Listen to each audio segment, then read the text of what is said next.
సరే బస్సింగ్ నిన్ననే మొదలుపెట్టినారు. 15 రకరకాల సర్వీసులు ఉంటే 5-6 సర్వీసులు మాత్రమే పర్మిషన్ ఇస్తామని చెప్పారు. విపరీతంగా మీరు ప్రచారానికి చేసుకున్న డబ్బులు ఆర్టీసీకి ఇచ్చినా కనీసం ఆర్టీసీ వాళ్ళకి డీజిల్ కన్నా వచ్చి ఉండేది. రండి మాట్లాడదాం. అంత నిస్సిగ్గుగా అంత బహిరంగంగా ఏ విధంగా మీరు మోసపు మాటలు చెప్పగలరో మాకు ఇప్పటికీ అర్థం కాదు. మీరు మారడమే లేదు. మీకు ఏ కోశానా మీ మొహంలో ఆ అపరాధ భావం కూడా కనపడదు. చెప్తా పోతూ ఉంటారు.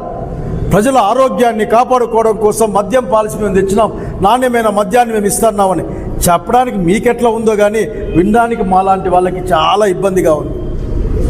స్వాతంత్ర దినోత్సవ వేడుకల్లో మీరు మద్యం గురించి మాట్లాడతారు,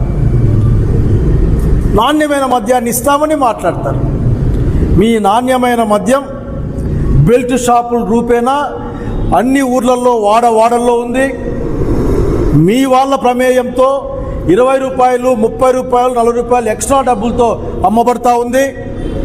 ఈ రాష్ట్రం మొత్తం 99% షాపులు మీ వాళ్ళకే, అంటే మీ కూటమికి సంబంధించిన వాళ్ళకే వచ్చి ఉన్నాయి, రాకపోతే లాక్కొని ఉన్నారని కూడా చెప్పబడతా ఉన్నాయి. చూసుకోండి వచ్చి ఒక్కసారి. మా ఊర్లో అయితే మా జిల్లాలో రోడ్డు మీద పడే కొట్టుకుంటూ ఉంటారు మా సారాయి అంగన్ల కోసం. మీ నాణ్యమైన మద్యం కథ ఇది.